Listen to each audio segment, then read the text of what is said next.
Noite, pessoal, a todos e a todas. Obrigado pela presença de vocês aqui com a gente na nossa live. Estamos um pouquinho atrasados, peço desculpas por isso. Questão de mobilidade aqui no Rio nem sempre é muito fácil. Hoje nós vamos ter a nossa live sobre devedor quanto mais. Vamos falar do recurso em habeas corpus 163334 de Santa Catarina e do projeto de lei complementar 284 de 2017. Nosso convidado é o Dr. Rafael Fagundes e daqui a pouco eu vou autorizar aqui a entrada dele. Vou chamá-lo para entrar, tá bom? Muito obrigado pela companhia de vocês. Certamente vai ser uma conversa muito rica sobre um tema que é extremamente importante. Deixa eu até anotar aqui direitinho para botar o nosso comentário sobre a live.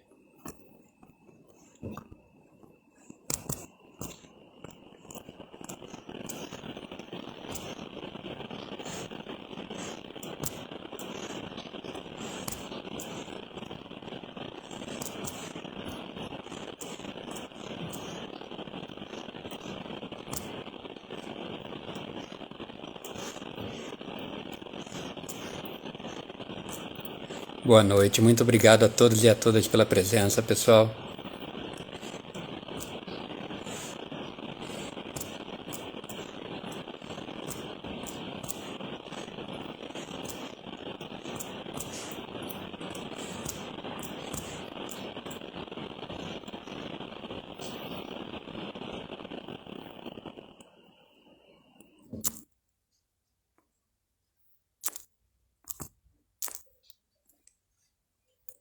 Estamos aqui.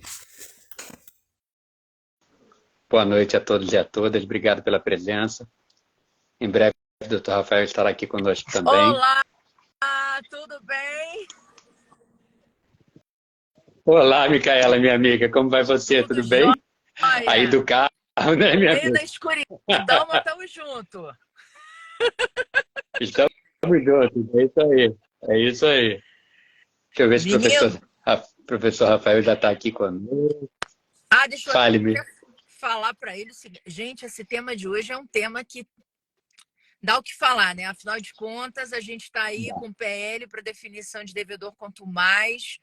É uma discussão. Olá, Ricardo, tudo bem, meu filho? Olá, Bruninho. É uma discussão tensa, né? Porque ao fim e ao cabo esse conceito do devedor quanto mais acabou surgindo no julgamento desse RHC, né? Ou seja, uma coisa que foi com o objetivo de tentar dar uma melhorada num problemaço que o STJ criou, ao fim e ao cabo está gerando mais problema ainda, porque ninguém consegue definir o que é devedor quanto mais e o que não é devedor quanto mais, né? E estamos nessa. Exatamente. Exatamente. Carentes de um conceito aí normativo e de âmbito nacional, né? O professor Exatamente. Rafael vai conversar bastante com a gente sobre isso. Pois é. Ele já está entrando, pessoal. Eu estou aqui nessa escuridão, não é porque faltou luz aqui em casa, não, tá? É que eu estou no carro, mas, assim, em homenagem a vocês, eu parei aqui para poder fazer a live no nosso horário, que vocês sabem como é que é engarrafamento na vida, né? A gente nem sempre consegue chegar no local Boa. quando a gente deseja. Mas a hora passa e estamos aqui alegremente. É isso aí. Mas então, realmente, o que eu acho interessante nesse caso, desse julgamento, enquanto o Rafa está entrando, Zé, é justamente o fato de que as pessoas só se atentaram para esse habeas corpus, né, quando a situação já estava para ser definida no STJ praticamente, e a coisa subiu para o STF, né? E aí a gente vê que houve Exatamente. realmente uma atuação mais profunda, inclusive de uma advocacia mais qualificada em cima da questão e tal, né? E por isso surgiu esse desdobramento, porque no STJ, gente, a gente está falando, é interessante, né, trazer esse reporte. O RHC 16334, ele, na verdade, trata de um caso de sonegação, quer dizer, apropriação indébita previdenciária da ordem de R$ 30.000, Pois né? é, A gente está pois é. discutindo isso, R$ 30.000. Né? E é interessante, se você não teve oportunidade de Pois é. ler esse RHC, que, aliás, é objeto também de análise no nosso clube de jurisprudência tributária, onde a gente vai estar debatendo sobre esse tema lá. ele tem uma série de desdobramentos bastante interessantes, inclusive os votos, né? Vale a pena vocês darem uma lida. O Rafa acabou de entrar aí. Oi, Rafa. Estamos colocando você já já aqui conosco. Exatamente. Deixa eu buscar aqui. Aqui. Convidando-o para participar. Joia. Opa! Deixa eu ver se eu consigo Oi, mudar aqui minha Rafa. câmera. Aí, pronto. Olá, doutor Rafael, como vai? Tudo bem? E aí, pessoal? Tudo bem? Tudo Boa bem? noite. Boa noite, Boa noite, meu amigo. doutor Rafael. Satisfação. Prazer é meu, gente. Prazer é meu estar aqui. Olha só, Rafa. Legal, que bom. Primeiro eu quero agradecer profundamente. Primeiro pedir desculpa pela escuridão. Eu não estou no blackout absoluto, é só porque eu estou no carro. Mas estamos aqui. Que isso. Segundo, queria te agradecer profundamente pela disponibilidade de abrir um horáriozinho na tua agenda, tão ocupado.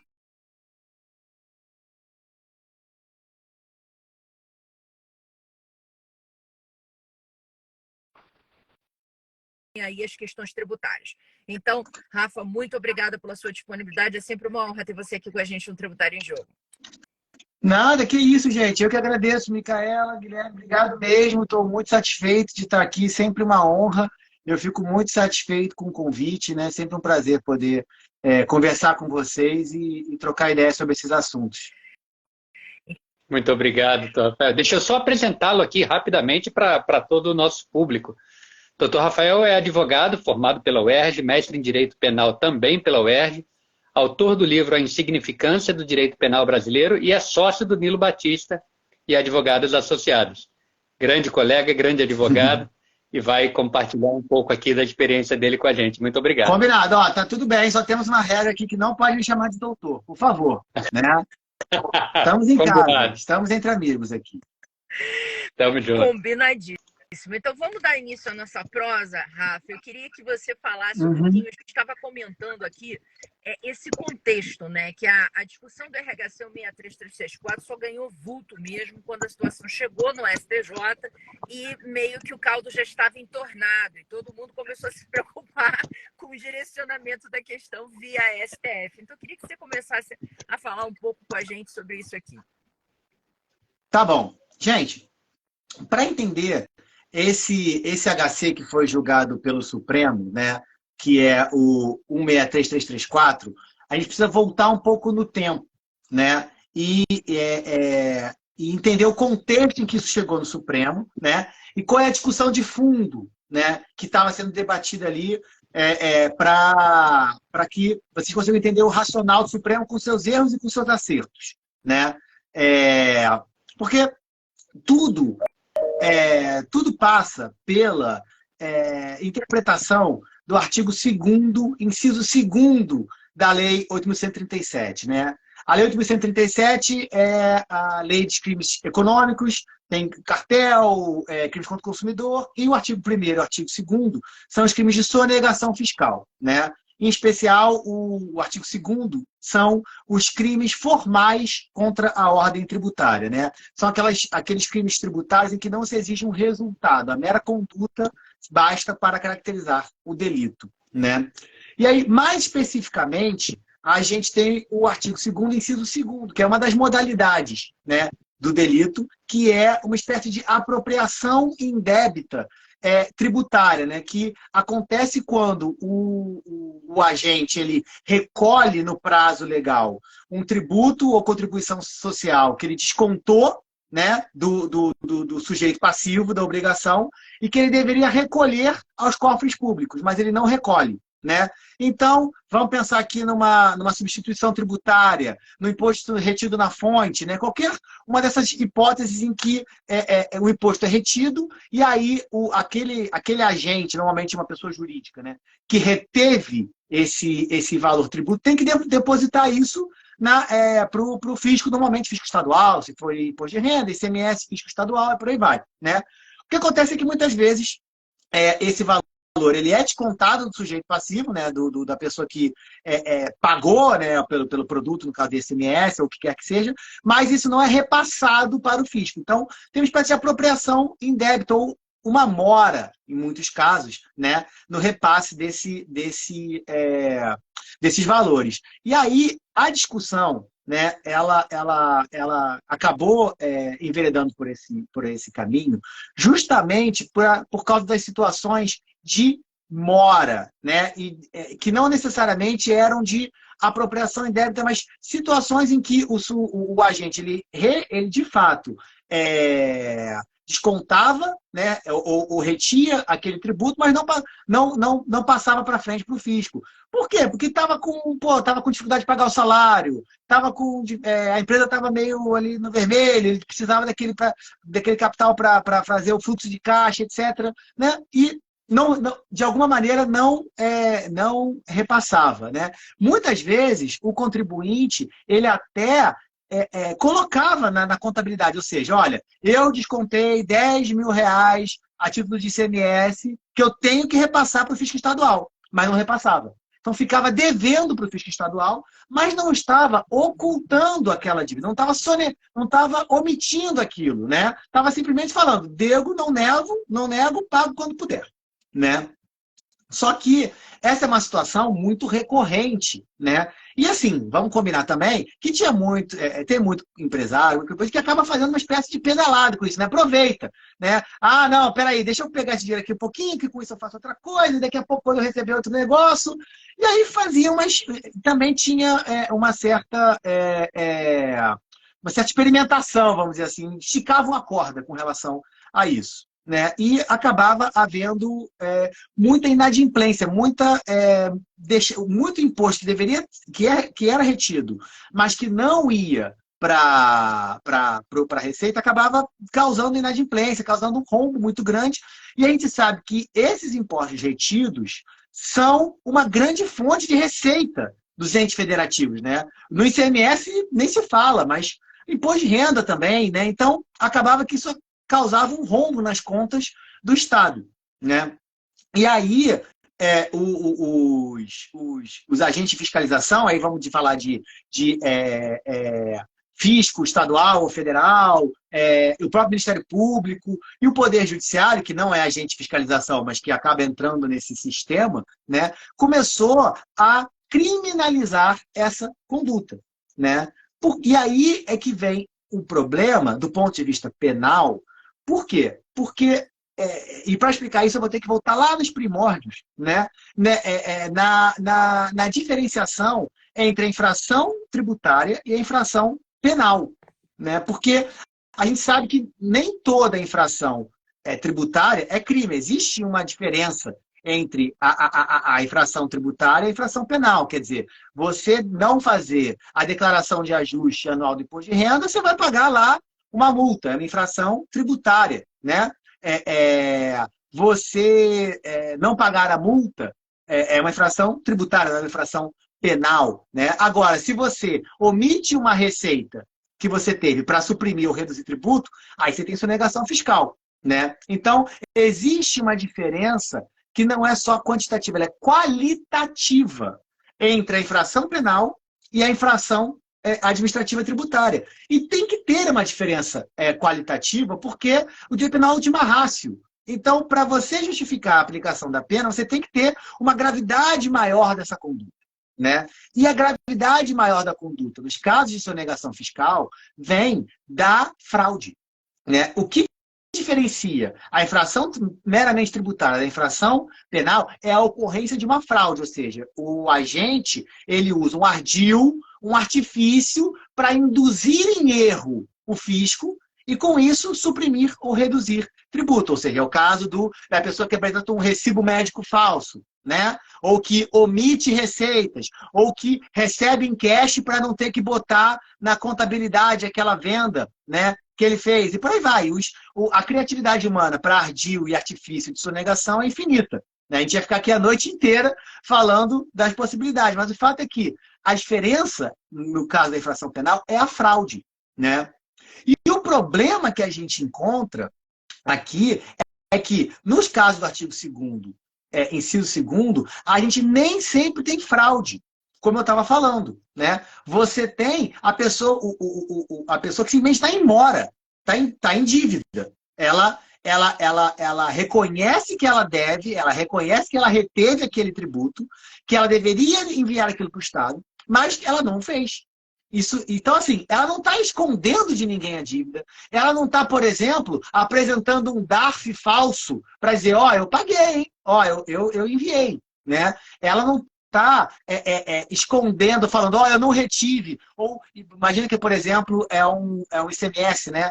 Ela não está escondendo que ela vendeu aquele produto, que aquela mercadoria circulou e que, portanto, o tributo é devido. Ela fala, não, eu devo X mil reais para o governo do Estado a título de ICMS, eu só não paguei.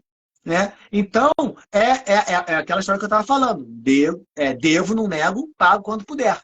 Né? E aí, a criminalização da mera inadimplência, ela tem um problema que é de índole praticamente constitucional, na medida em que existe uma vedação da prisão civil por dívida. Né? Então, aqui, o que está se dizendo olha, você está devendo, você tinha que pagar para o fisco e não pagou, então você vai ser criminalizado por isso. Né?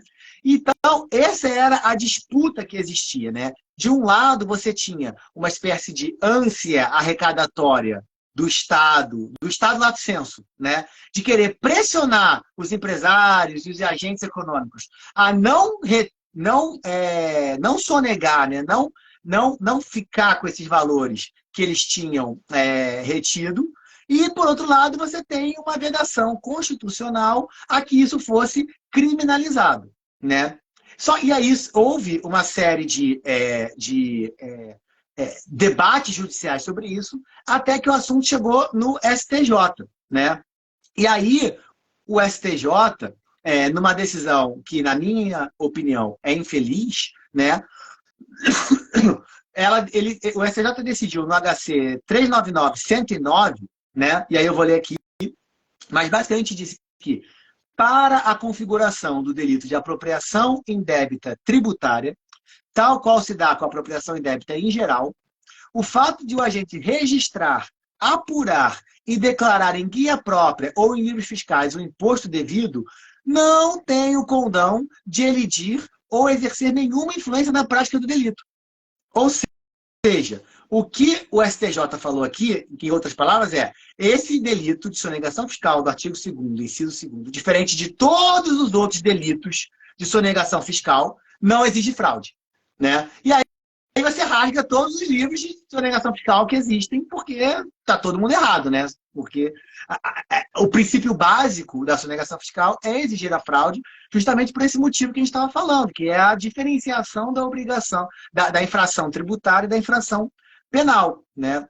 Então, nessa decisão aqui, o STJ, na prática, igualou o inadimplemento tributário ao crime de sonegação fiscal. Igual. Né? Basta dever para estar praticando o crime. Né? E assim, a gente sabe que o STJ não é desconhecedor de tudo isso que ele está falando. Os ministros são super preparados. Né? Só que foi uma decisão da sessão, ou seja, são todos os ministros em matéria criminal do STJ decidindo isso. E nenhum deles ignora, né, esses ensinamentos que eu estou falando aqui, porque eles são relativamente básicos. Né? Então, assim, na verdade, o que houve foi, na minha opinião, né, o STJ, de alguma maneira, capitulou esses interesses arrecadatórios do Estado. Né? Então, e aí tomou uma decisão que foi atécnica, foi uma decisão fora dos autos, para atender esses interesses arrecadatórios, para tentar coibir essa prática do empresário que retém o tributo, mas não repassa para o fisco, né? Ainda que registrando isso nos livros próprios e tudo mais. Né? E é sempre perigoso, porque quando o direito penal sai da técnica para fazer política, normalmente não vai bem. Né? Normalmente não vai bem. Ainda mais quando a gente está falando de expansão de criminalização. Né? A gente normalmente tem resultados. A experiência prática mostra que os resultados não são bons. Por mais bem intencionados que fossem as ideias, por mais bem intencionados que fossem os motivos, né? Na prática, a gente costuma ver que isso não funciona, que isso cria um casuísmo, né? e que é como se fosse um dique, né? Que você abre um furinho porque você quer resolver aquele problema específico. Só que o furinho está aberto, amigo. E aí você não tem controle mais do que passa por ali, né? Então, esse HC 399-109 causou um alvoroço danado no empresariado, porque, de fato, igualou o inadimplemento ao crime. E tem um problema maior aí, porque até agora eu estava só tratando do plano teórico, né? Mas a gente tem o plano prático também, que é o fato de que o ICMS e toda a legislação tributária brasileira é super confusa, né? Ela é super passível de interpretações dúbias. Então, às vezes o empresário ele não recolheu porque ele entende que não deve recolher sobre aquele valor. Ou ele recolheu a menor porque ele entende que a base de cálculo é X, não é Y, ou por aí vai. Vocês conhecem isso muito melhor que eu. Eu nem me arrisco a pisar nessas águas, porque eu vou me afogar, né? Mas o fato é que a gente sabe que a legislação é super confusa com relação a isso. Então, aí o que acontece? Você tem aí o fisco autua, o contribuinte ele recorre, mas ele fica agora com a espada do processo penal na cabeça dele. Porque se ele não pagar, ainda que ele tenha registrado, ainda que ele esteja discutindo, né, de alguma maneira tem um risco de uma ação penal se ele não cumprir com isso. Então, assim, a maioria das empresas brasileiras tem discussões como essas. Então, se esse entendimento fosse levado a ferro e fogo, ia criminalizar todos os gestores de empresas, os diretores financeiros, as contabilidades das empresas, seriam todas criminalizadas. Então, o STJ causou um certo temor, né, no empresariado quando fez essa decisão. E assim, essa história comprida toda é para fazer o contexto de como o assunto chegou ao Supremo, né? Ou seja, até aqui eu estou no prólogo. E aí, Rafael, o rápido parêntese que eu ia fazer, meu amigo, é o seguinte: quando você olha a decisão do Supremo isolada, você até critica um pouquinho mais. Quando você percebe que ela superou a do STJ, é um alívio danado, meu amigo. Exatamente. Então, é tudo uma questão de perspectiva, né? Então, assim, com seus erros e acertos, como a gente vai falar, né? Se você olhar ela no contexto, só no contexto você consegue entender, né, por que a decisão veio desse jeito. Porque ela não é uma decisão comum, ela não é um HC normal do Supremo, né? Tem ali claramente uma tentativa do Supremo de alguma maneira, regular o que o STJ falou. Não, né? E detalhe, Rafa, nesse interregno, enquanto o STF ia julgar esse RHC, os estados aproveitaram a carona nesse negócio. O que saiu de representação fiscal para fins penais foi uma festa. Entendeu? Exato. O empresariado ficou desesperado pela interpretação e pela consequência prática. Pois é, gente. Isso é uma coisa que não fica muito clara, às vezes, para quem não é do meio, né? Mas tem dois professores que são o Nilo Batista e o Zaffaroni, né? Que eles explicam o seguinte: o maior poder das agências penais não é necessariamente a criminalização de 1, ou 2, ou 3, porque é impossível criminalizar todas as sonegações fiscais. A maioria você nem conhece, mas o que acontece é que o fato do Estado dar esse poder, né, de fiscalização faz com que as agências que estão lá na ponta exerçam um poder muito maior. É o famoso problema do guarda da esquina.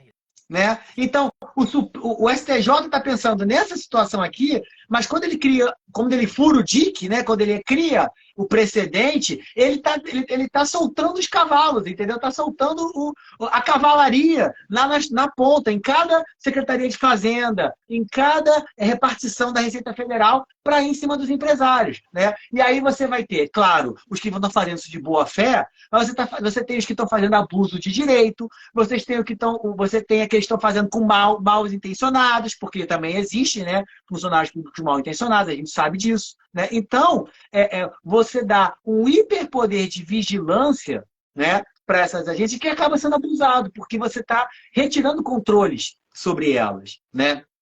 Então, enfim, é realmente problemático a gente abrir esses precedentes, abrir esses parênteses de maneira descontrolada, por isso, porque você habilita o abuso do agente que está lá na ponta, que não tem as mesmas, os mesmos pudores, né, que o ministro do STJ, que o ministro do STF, né, na hora de usar esse poder que lhe foi concedido. Infelizmente, a prática mostra isso para a gente, né? Então, é o que você falou, Micaela. Então, veio uma enxurrada de representação fiscal. O empresariado, até de maneira legítima, fez o seu lobby, se preocupou, publicou artigos de opinião e tudo mais, para conscientizar os ministros do próprio STJ e do Supremo a respeito do perigo desse precedente que eles estavam criando. E aí foi nesse contexto que o assunto chegou no Supremo. Então, quando chegou no Supremo,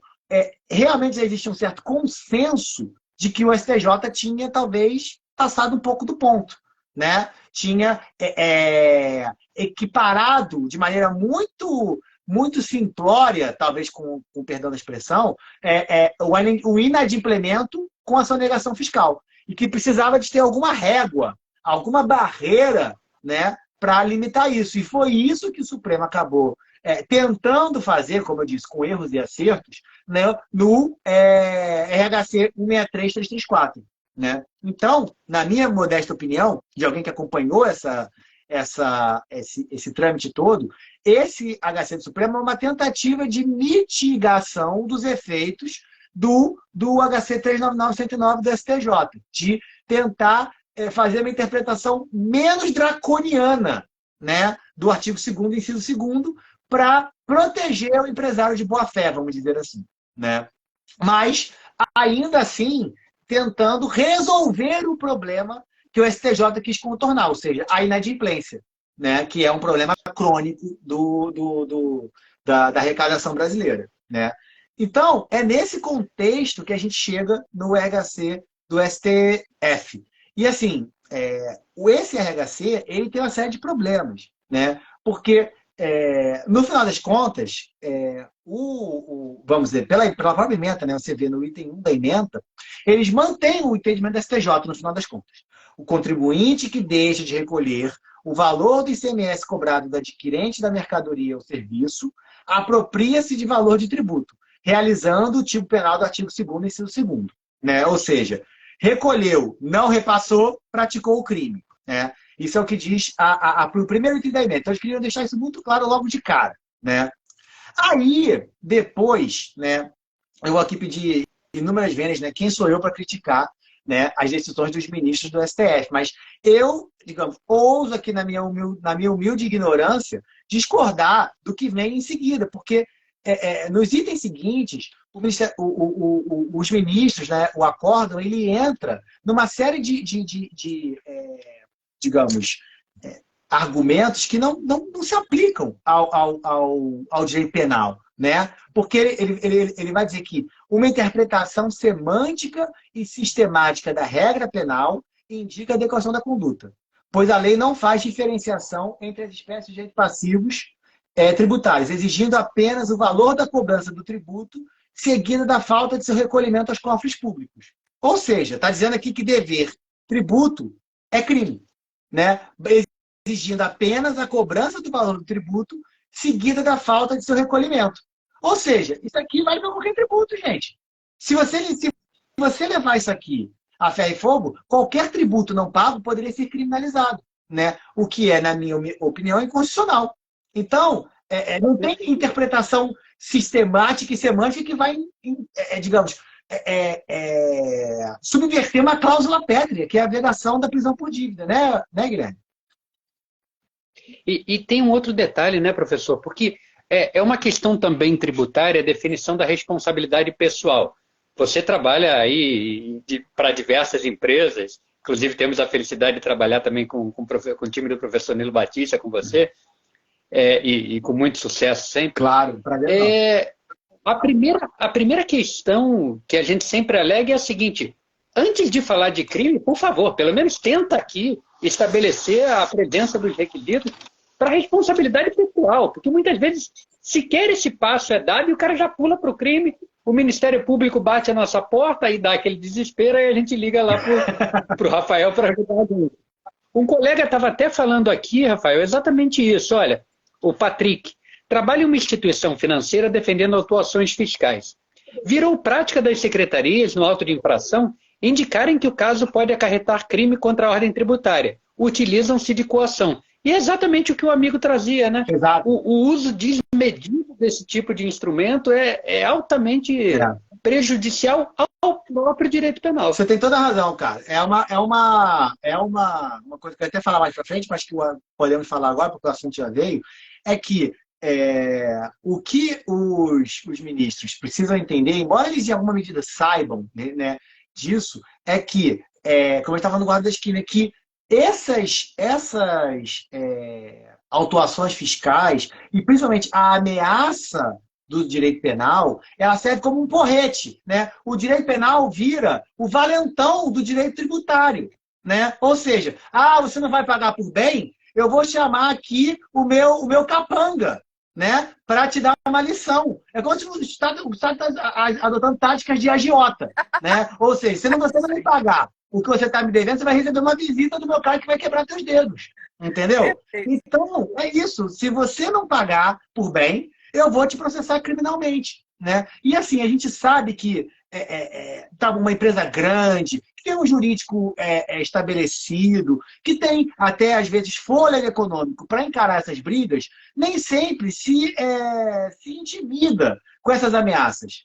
Mas o pequeno empresário, o contribuinte individual, né, ele recebe uma intimação da Polícia Federal, o cara morre de medo, né? Ele não tem, às vezes, dinheiro para pagar o advogado, né? E vê lá, peraí, eu estou sendo acusado desse crime, porque 2 a 5 anos de cadeia, vou pagar. Eu não acho que é justo, eu não acho que eu devo, mas eu vou pagar, né? Então, é uma intimidação. E mesmo nas empresas grandes, né?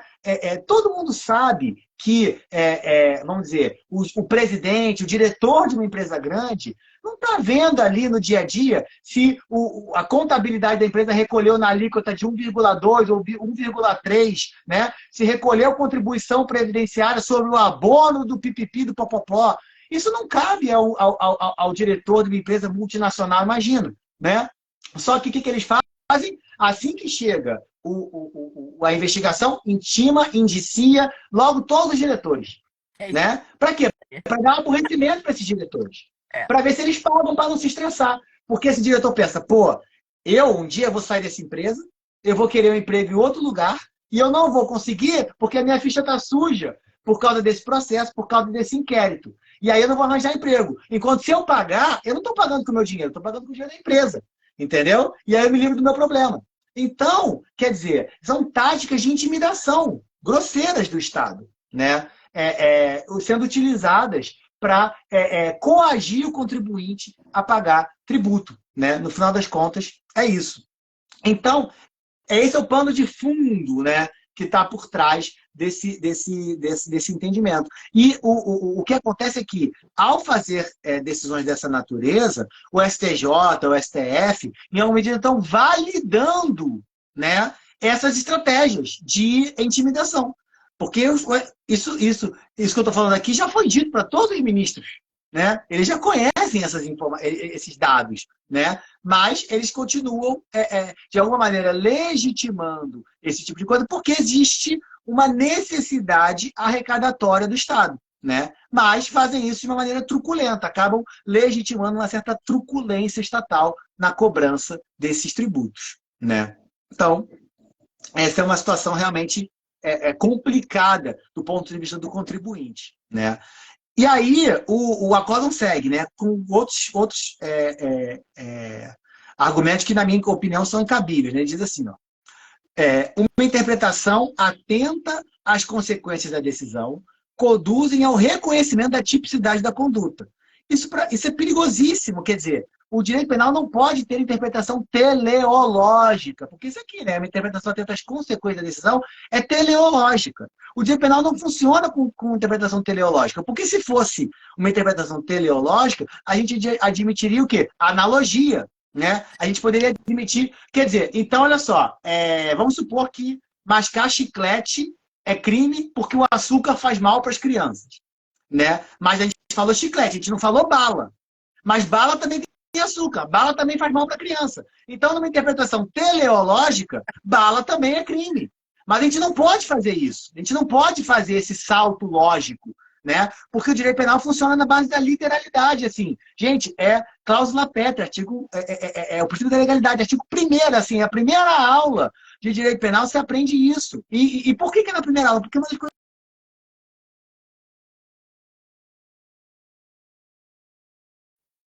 baliza toda a da legislação penal que você vai fazer dali para frente. Então, assim, é claro que o STF está acostumado a lidar com causas de todos os tipos e muitas vezes a interpretação teleológica é importante, mas no direito penal ela é perigosíssima. Na verdade, ela é vedada na maioria das situações, né? É que nem quando ele diz aqui, ó, por um lado, a apropriação indébita do ICMS, o tributo mais sonegado do país, gera graves danos ao erário e à livre concorrência. Eu concordo.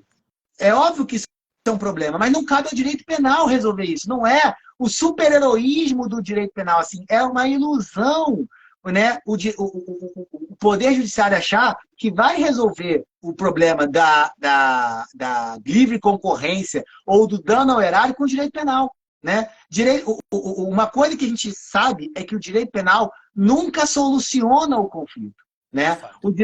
O direito penal, ele suspende o conflito, ele confisca o conflito das partes e pune aquele que praticou uma infração, mas ele não resolve o conflito. Sabe o que resolve o conflito? Direito civil, né? Se você vai lá e bate no meu carro e depois você me indeniza pelo dano que eu sofri, você resolveu o conflito, né? Agora, eu nunca vi o direito penal ressuscitar um morto para resolver um conflito de homicídio, né? Isso não acontece, não é papel do direito penal fazer isso. É que nem você esperar, né, que a galinha dê leite. Não vai acontecer, entendeu? Então, assim, é depositar no direito penal uma expectativa que não pode ser cumprida, é ilusória, né? Então, isso aqui é um problema, né? E aí vem uma parte que eu acho mais perigosa ainda, quando ele diz, por outro lado, é virtualmente impossível que alguém seja preso por esse delito, né? Então, assim, não está claro aqui se ele está falando de impunidade, né? Ou seja, o problema é que ninguém é punido, ou se o problema é que esse é um delito, criminalizar as pessoas por isso não é um problema, porque ele não vai ser preso, né? Como se responder a uma ação penal, ser processado criminalmente, não fosse uma pena por si só, né? Como se na faculdade lá a gente não lesse as misérias do processo penal de Carnelucci, né? Que mostram que o processo penal é uma pena, né? Eu que milito nessa área, conheço gente que morreu de processo, né? E morreu de processo de sonegação fiscal, que não aguentou o peso de ter um processo criminal, o vexame, a vergonha de você ser processado criminalmente, de você receber a pecha de sonegador. Ainda que você não seja, ainda que você seja absolvido ao final. Porque se existe um dano irreparável, é o dano do processo penal, né? Esse dano é irreparável. Assim, a família é destruída, a pessoa, ela definha, né? Ainda mais quando é uma pessoa que, assim, se oda de bem, que realmente tentou acertar, né? E aí ela é processada, ela fica impactada por aquilo, ela fica realmente afetada por esse processo. Então, o processo penal em si já é uma pena, e mesmo que não dê prisão, uma pena restritiva de direitos, né, já é super violenta. Você ter uma anotação criminal na sua folha de antecedente, quem consegue emprego depois de uma coisa dessas, né? Sem falar de outras medidas, porque o fato de estar respondendo a uma ação penal, você pode ter alvo de uma medida cautelar que confisca o seu patrimônio, ou seja, é um sem número de consequências que eu podia ficar aqui a noite inteira contando, né, sobre os efeitos deletérios de um processo penal, né? Então, eu quero acreditar, eu torço para que nesse acórdão o STF estava se referindo à impunidade, como se fosse um problema a impunidade, que eu também discordo disso, mas é outra questão, né? Agora, menosprezar um processo, menosprezar uma condenação só porque ela não dá prisão, né? É para mim uma coisa muito leviana, Mas, né? Rafa, eu acho que nesse aspecto, inclusive teve um outro ministro, agora eu não me lembro o nome, que ele chegou e fez exatamente esse comentário, porque a gente aqui, na verdade, só está discutindo a possibilidade de se instaurar um processo criminal em relação a ele. A gente não está condenando. A gente não está, porque todos os ministros tiveram essa preocupação, né? Depois do caos no STJ, em cada voto, cada um deles começou dizendo: não estamos dizendo que a inadimplência é crime. Estamos dizendo que é possível eu aferir a prática do crime no caso concreto, né? Ou seja, e aí eu acho que foi até o Marco Aurélio que falou: não, porque ao fim e ao cabo, essa situação de você só responder com uma pena baixa não é um problema. E a gente não está condenando ninguém aqui. Então, assim, quer dizer, não foi o Marco Aurélio não, porque o Marco Aurélio foi contra a condenação. Ele entendeu que era caso de absolvição sumária. Mas, assim, de qualquer jeito, você vê que teve essa percepção. Alguns ministros levaram em consideração o fato: mesmo que fosse condenado, seria um crimezinho, mas vamos lá, vamos seguir aqui nessa análise. Pô. Exato, como se fosse banal, né? Como se, é o que eu digo, o direito penal nos olhos dos outros é refresco. Ótimo, né? Entendeu? É refresco, não é comigo. Quando é com a pessoa, ela fica super chocada, mas infelizmente isso é da natureza humana. A minha experiência mostra isso, né? Mesmo aqui você vê aquelas pessoas que são os mais elotes, né? Os mais fariseus, assim, não, dura lex, ad lex, não quero saber. Quando é com eles só lembram das garantias dos direitos individuais, exatamente. Né? E o pior é que, passada a experiência, alguns aprendem e mudam a mentalidade, outros continuam iguaizinhos. Né? Então, assim, a natureza humana ela é um projeto falho, então a gente tem que conviver com esse dado. Né? Mas aí, Micaela, você entra exatamente no que eu queria falar agora, ou seja, que os ministros do STF perceberam que o entendimento do STJ, puro e simples, equiparava, né, a inadimplência ao crime. E queriam falar: não pode ser assim, não podemos equiparar a inadimplência ao crime. E tentaram estabelecer critérios. Né? E assim, a pergunta que eu me faço é: por que não ir para o critério que todo mundo já conhece, que é a fraude, que é o que sempre balizou, né, esses delitos? Ou seja, se tem fraude, tem crime. Se não tem fraude, não tem crime. Né? Tinha um critério simples, mas esse é um critério que não... Por que esse critério não foi adotado, na minha opinião? Porque não atendia a encomenda do subtexto, que era combater a inadimplência. Né? Combater a inadimplência. Então, eles queriam, de alguma maneira, manter o combate à inadimplência, mas sem equiparar as duas coisas. E aí é que vem, né, os itens seguintes do acórdão, né? Que aí eles falam: impõe-se, porém, uma interpretação restritiva do tipo, de modo que somente se considera criminosa a inadimplência sistemática. Quanto mais verdadeiro modus operandi do empresário, seja para enriquecimento ilícito, paralisar a concorrência ou para financiar as próprias atividades. Né? E aí depois eles dão vários exemplos aqui, né, de venda de produtos abaixo do preço de custo, criação de obstáculos à fiscalização, utilização de laranja. Então aqui, engraçado é que muitos desses exemplos que eles dão são de fraude. Né? Gente, laranja é fraude. Não é verdade? Usar laranja é praticar uma fraude. Né? Criação de obstáculo à fiscalização, em muitas hipóteses, é fraude. Né? Encerramento irregular de suas atividades, fraude. Né? Então, assim, mas incluíram uma série de coisas que também não são fraude, como a existência de débitos inscritos em dívida ativa em valor superior ao capital social. Isso é dívida. Se você está devendo muito, você está devendo pouco, não importa, é dívida. Né? Venda de produtos abaixo do preço de custo. Tá bom, isso não é crime. Isso é uma infração concorrencial. Né? Isso é um dumping. Né? Então, infração concorrencial, isso não é crime. Quer dizer, isso é um problema de infração concorrencial, não é sonegação fiscal. Né? Então, assim, ficou meio confuso e, no final das contas, o STF claramente estava, vamos botar entre aspas assim, bem intencionado no sentido de limitar o alcance do tipo. Né? Mas fez isso através de mecanismos ruins, que são o quê? Primeiro, exemplos. Exemplos não são bons vetores de interpretação da legislação. Né? E segundo, fez isso através de um conceito, que é um conceito jurídico indeterminado, que é o de devedor quanto mais. Sim. Né? Esse, para mim, foi o grande problema, Rafael. Ele se referiu ao devedor quanto mais como se eu pudesse achar em algum lugar uma definição válida para todo mundo do que seria isso, meu amigo. Não tem. Então, exatamente. Então, assim, isso é outra violação ao princípio da legalidade, porque cria um conceito jurídico indeterminado, né? Princípio da legalidade. Vamos lá, a gente já falou... Primeiro, tá bom, não teve retroação da lei penal, porque isso também seria demais, né? Mas já vimos o Supremo fazer isso, então não me surpreenderia.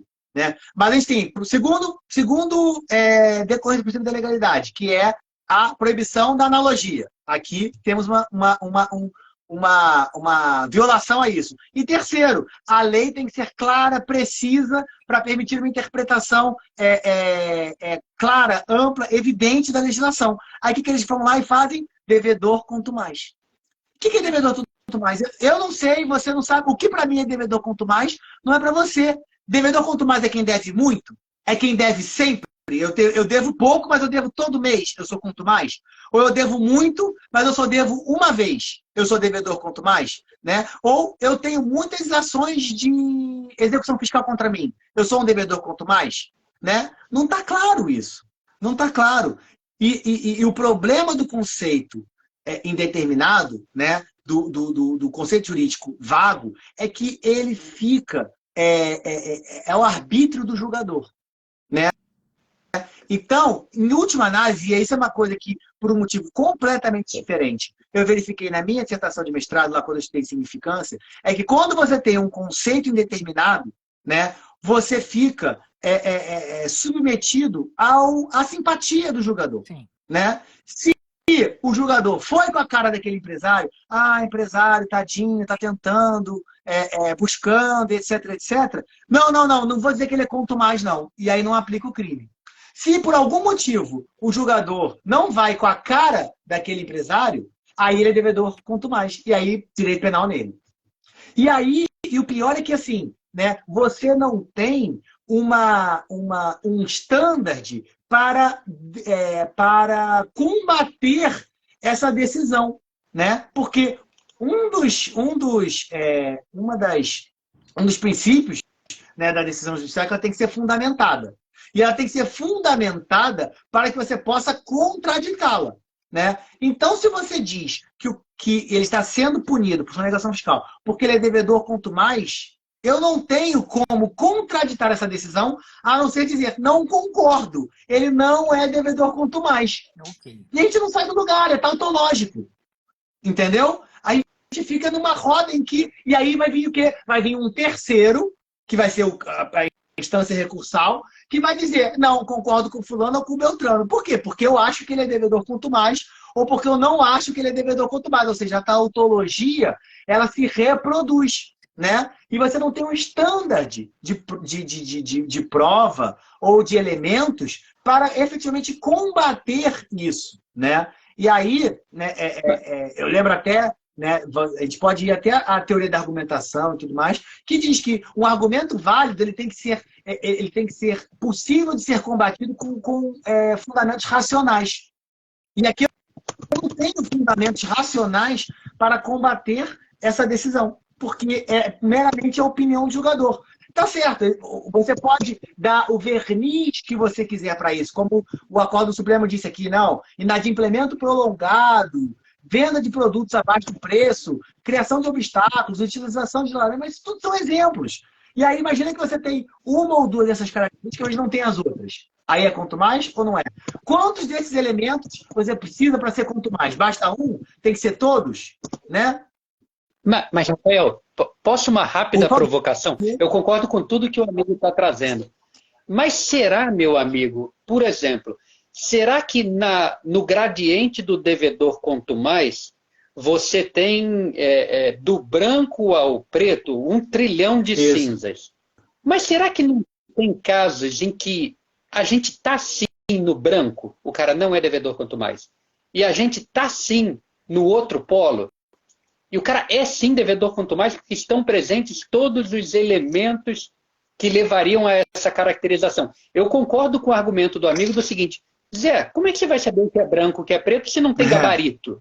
Se não tem nenhum lugar dizendo na norma? Mas as circunstâncias fáticas, será que não seriam suficientes para, em alguns casos extremos, a gente saber o seguinte, cara, esse aqui, ele deve 10 bilhões, ele tem 10 mil execuções fiscais contra ele, mas todas elas estão garantidas. Todas elas. Por exemplo, só queria fazer essa provocação, mas no geral, é claro, estou com amigos. Sem gabarito, não dá para saber. Eu concordo. Eu acho até que esses casos, os casos pretos e os casos brancos, são fáceis de resolver. O problema é que a maior parte dos casos está no espectro cinzento. Né? E aí, eu volto uma vez a uma questão teórica, né? Que para que serve o direito? E para que serve o direito penal em especial?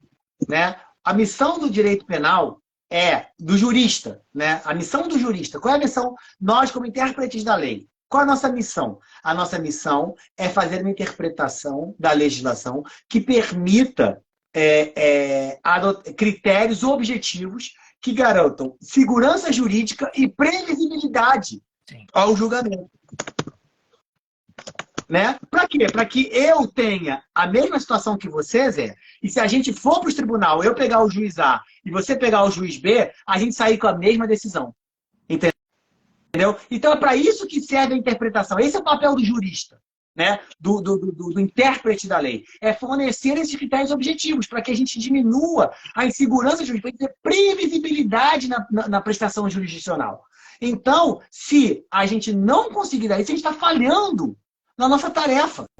Entendeu? Porque a tarefa do magistrado é diferente da tarefa do jurista. Né? Nós, juristas, temos que prever, temos que criar esse arcabouço teórico. São dois elementos que a gente não pode nunca esquecer: previsibilidade e segurança jurídica.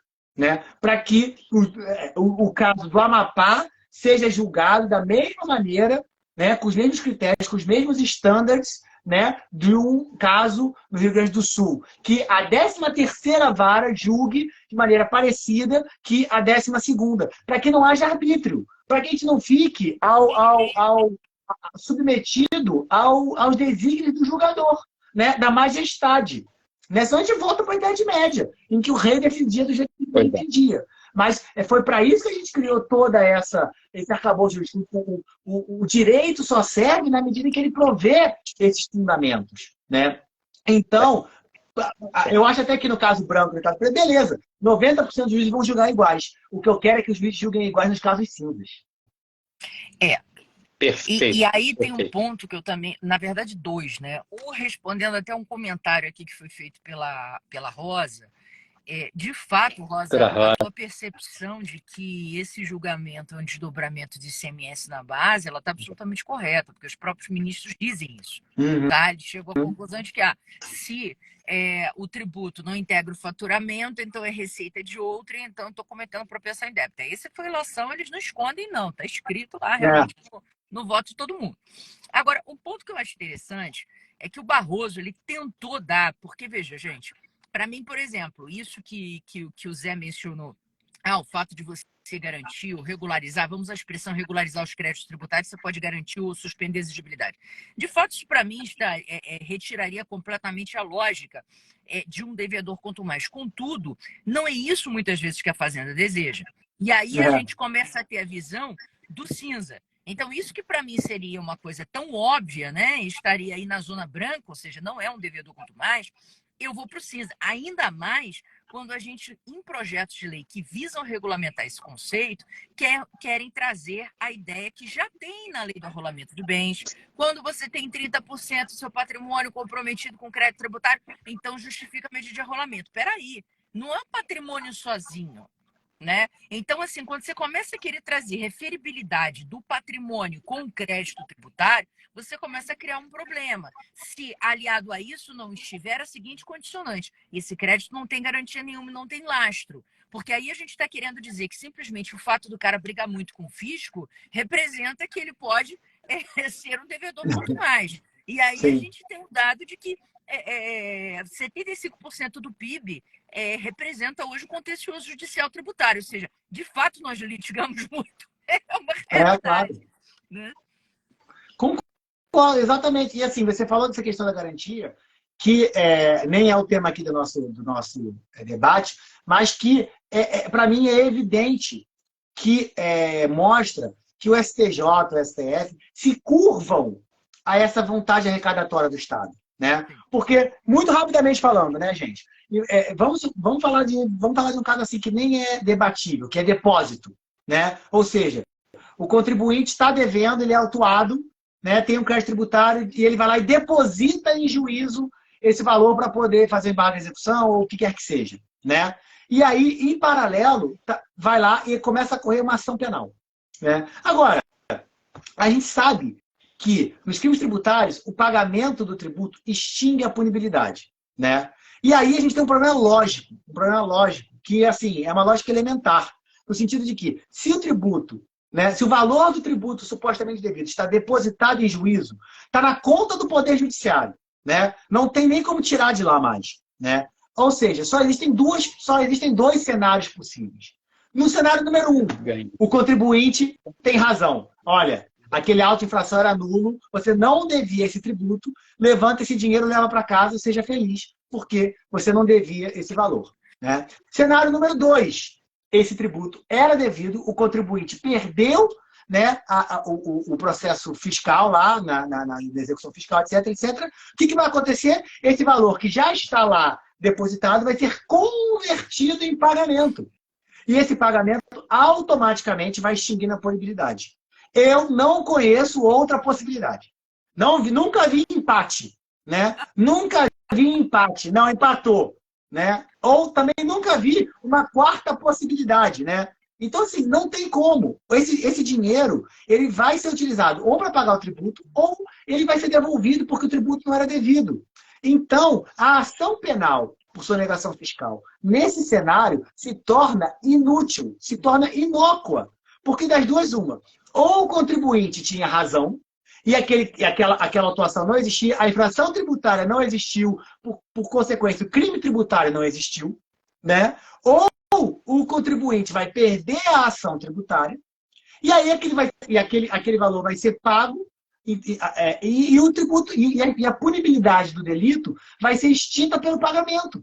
Então, não existe nenhum outro cenário. E essa ação penal ela é completamente inútil do ponto de vista instrumental, do ponto de vista prático. E o pior, você fica com dois processos iguais. Um na vara criminal, outro na vara tributária. Às vezes, e o juiz criminal não tem o know-how, muitas vezes, a experiência, a cancha de entender de assuntos tributários. Né? E aí, às vezes, o criminal vai mais rápido, né? E que o tributário, e o assunto é mal discutido. Aí você tem perícia, você faz duas perícias, uma no tributário e uma no criminal, para o mesmo fato. E o pior ainda, às vezes você chega a soluções contraditórias. O criminal condena e o tributário absolve. E aí? Né? Olha que loucura. Então, assim, não faz nenhum sentido do ponto de vista lógico isso. E, mais uma vez, todo mundo sabe disso, não tem como negar esse fato. Mas os tribunais superiores rotineiramente negam habeas corpus, né, com base no fato de que o crédito está garantido.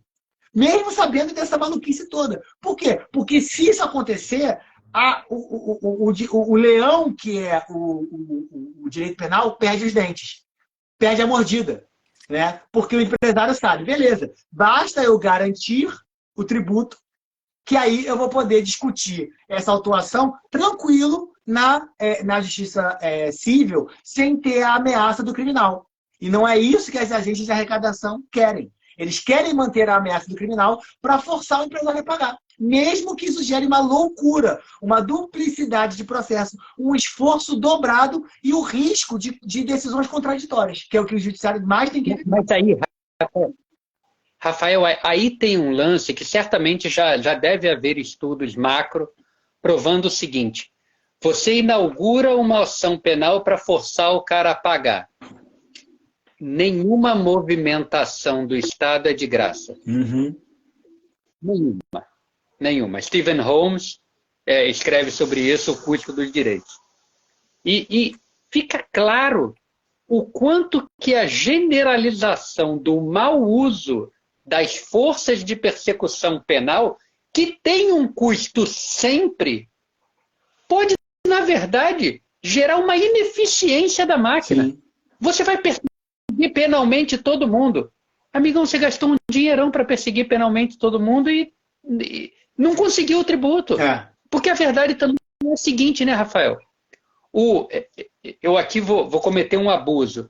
O bom devedor, ele sempre garante e no final, quando perde, paga. O mau devedor, amigão, ele não garante e no final ele não paga. É verdade. A verdade brasileira é essa. Então, um estudo nesse sentido talvez demonstraria o seguinte: Estado, você está investindo tanto na máquina tributária e penal persecutória que você está queimando dinheiro na máquina penal. Claro. E assim, gente, você vê, né? Acho que Micaela vai se lembrar dessa história. Uma vez, a gente foi despachar num estado do lado do Nordeste e a secretaria, a delegacia de crimes tributários era uma salinha dentro da Secretaria de Fazenda. Era o caos. Entendeu? Assim, então, nessa situação, que argumento você acha que o advogado tem? Né? Não, veja bem, o crime, a conduta é atípica por causa disso, por causa daquilo. Os caras não querem saber, amigo. Eles são uma parte do mecanismo de cobrança. Né? E aí você chega na vara, a vara que faz a cobrança, às vezes é a vara que julga o processo criminal, entendeu? É o mesmo pessoal, é o mesmo juiz, né, que está tentando executar ele, executar o contribuinte na área tributária, está julgando se ele cometeu sonegação fiscal ou não. Aí se o contribuinte está dificultando a vida do juiz no cível, com que olhar você acha que esse juiz olha, né, no criminal? Então, assim, o juiz é ser humano também. Eu não estou culpando o juiz, eu não estou dizendo que o juiz é malvado. Né? O juiz é ser humano. Ele é que nem todo mundo. Então, assim, é o tipo de coisa que... Mas é para isso que existe estudo, psicologia e tudo mais, para a gente saber que quem processa não julga. Né? Quem acusa não julga. Foi um salto civilizatório, né, quando a gente chegou nesse ponto. Então, quem corre atrás do tributo, do ponto de vista administrativo, não pode ser o mesmo que processa, né, o cara que está devendo esse tributo, por uma questão humana. Né? Então, assim, no final das contas, eu concordo muito com você, Zé, no sentido de que o Estado é ineficiente nisso. Ele faz isso que é o mais fácil, mas o mais fácil não é necessariamente o mais eficiente. Né? Então, vamos concentrar aqui... E nem legítimo, né? Se a gente pensar nas teorias básicas de Aristóteles, John Locke, de Montesquieu, quem controla? Se está todo mundo junto perseguindo, quem controla? Isso. Eu sei, o exemplo é diferente, mas não foi exatamente esse o problema que a gente viu na Lava Jato? Faltou controle. Exato. O Ministério Público e o juiz não podem estar do mesmo lado. Não pode, isso não existe. Exato, aí você falou uma coisa que é importantíssima, que eu queria falar sobre esse acórdão do Supremo e do STJ, que é o seguinte, né? Porque é uma crítica que nós fazemos, né? No sentido de que o Poder Judiciário não é agente de segurança pública. Né? Quem é agente de segurança pública é a polícia, em alguma medida o Ministério Público quando investiga e tudo mais, que já é um erro, né? Mas que o Supremo também chancelou. Mas o fato é que o Judiciário não é agente de segurança pública.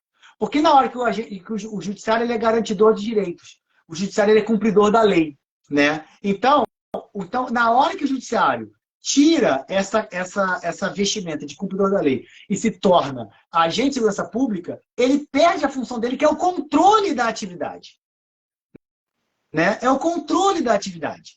Para quê? Para ter certeza de que essas agências estão agindo de acordo com a lei. Na hora que o judiciário se sente, aquele juiz justiceiro, né, que sente que o dever dele é acabar com o crime, né, ele é parceiro, ele é colega do policial. Então ele não está em condições de controlar. Ele vai passar a mão na cabeça, ele vai sempre tender para esse lado. Né? E guardadas as devidas proporções, é o que acontece aqui com o STJ e com o Supremo. Por quê? Porque eles se tornaram agentes da arrecadação. Eles tomaram para eles a tarefa de serem agentes de arrecadação tributária. Eles não podem ser. Eles têm que ser equidistantes entre o contribuinte e o Estado. Porque na hora que eles tomam um lado, eles perdem a imparcialidade. Né? E aí a gente vê decisões que saem da boa técnica para atender a uma intenção teleológica, como está conscrito com todas as letras na decisão do Supremo. Entendeu? E, infelizmente, na hora de julgar um acusado, o magistrado não pode ser teleológico.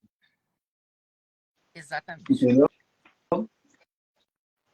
Não, a gente tem essa complexidade e também está havendo uma demora muito grande, né, Rafa, de você conseguir trazer uma resposta, porque o Barroso ele tentou dizer que aquela concepção do devedor quanto mais seria justamente aquele cara que faria da inadimplência o seu modus operandi, né? Uhum. E aí ficou aguardando vir uma lei que não consegue sair em razão de diversos critérios aí que são trazidos que briga sobre esses critérios. E qual é a tua percepção em relação a isso?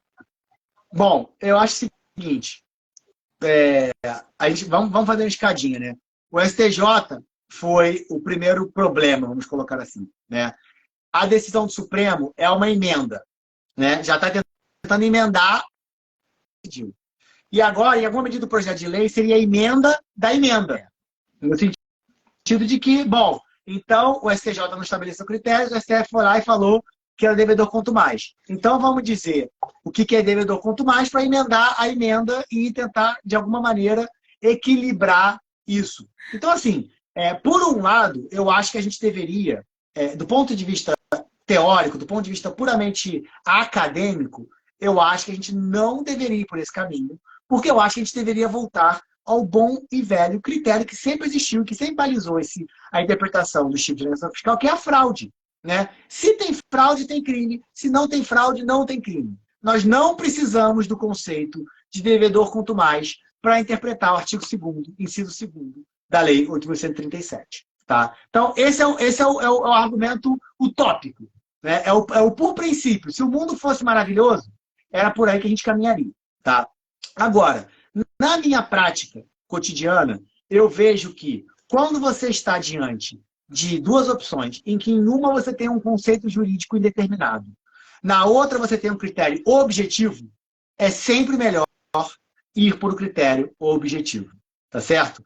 Mal comparando, é que nem a gente tem na lei de drogas. Né? A lei de drogas, nessa última versão dela, quando ela foi criada, o legislador optou por não estabelecer uma quantidade fixa, né, de drogas para diferenciar o usuário do traficante. Por quê? Porque, em teoria, está certo. Você pode ter pouco e ser traficante, você pode ter muito e ser usuário. Então, do ponto de vista da teoria, faz todo sentido. Mas daqui a pouco gerou o quê? Gerou um conceito jurídico indeterminado. E esse conceito jurídico indeterminado, a experiência mostrou, foi usado e abusado e distorcido para transformar dezenas, milhares de usuários em traficantes, ao bel prazer do agente policial que estava ali praticando, né, a abordagem. E aí entravam todos os preconceitos, todas as mazelas do processo penal e do sistema penal que a gente conhece. Então, em tese, se você perguntar, é melhor um conceito determinado? Talvez. Mas na prática, como é que funciona? Não, você deixa no arbítrio do guarda da esquina. Então é melhor ter um conceito objetivo, porque aí você tem como discutir. Eu acho que é a mesma coisa aqui. Se a gente é obrigado a trabalhar com esse conceito de devedor quanto mais, se essa é a decisão do Supremo, enquanto a gente não tem nada melhor, né, do que isso, se a gente vai trabalhar com esse conceito, é melhor que ele seja um conceito objetivo do que um conceito jurídico indeterminado, com o qual a gente não vai ter nenhuma condição de controlar. E aí vai virar o quê? Vai virar arbítrio, vai virar abuso, a gente não vai ter condição de questionar quais foram os critérios, quais foram os parâmetros para adotar esse conceito. Perfeito, Rafa. Olha, eu só posso agradecer profundamente a tua disponibilidade, a oportunidade de estar falando com a gente, um pouco dos seus conhecimentos conosco. Foi um grande prazer. Muito obrigada, realmente. Foi um prazer ter aqui também com a gente. A galera que está entrando agora para o final, vocês vão ter a oportunidade de ver essa live desde o início, que ela foi gravada. Tá? Legal. Muito obrigada mais uma vez por essa live, por essa oportunidade. Um beijo grande. Até a próxima. Nada, gente. Eu que agradeço. Obrigado, Micaela. Obrigado, Zé. Estou sempre à disposição aqui. Pessoal, tendo temas espinhosos que cheguem ali, tangenciem o direito penal, estou sempre à disposição aqui para poder debater com vocês, tá bom? Um abraço para todo mundo. Muito obrigado, Rafael. Boa noite, Forte abraço, amigo. Obrigado a todos e a todas pela presença, pela companhia com a gente. Tchau, tchau. Um abração. Tchau. Até logo.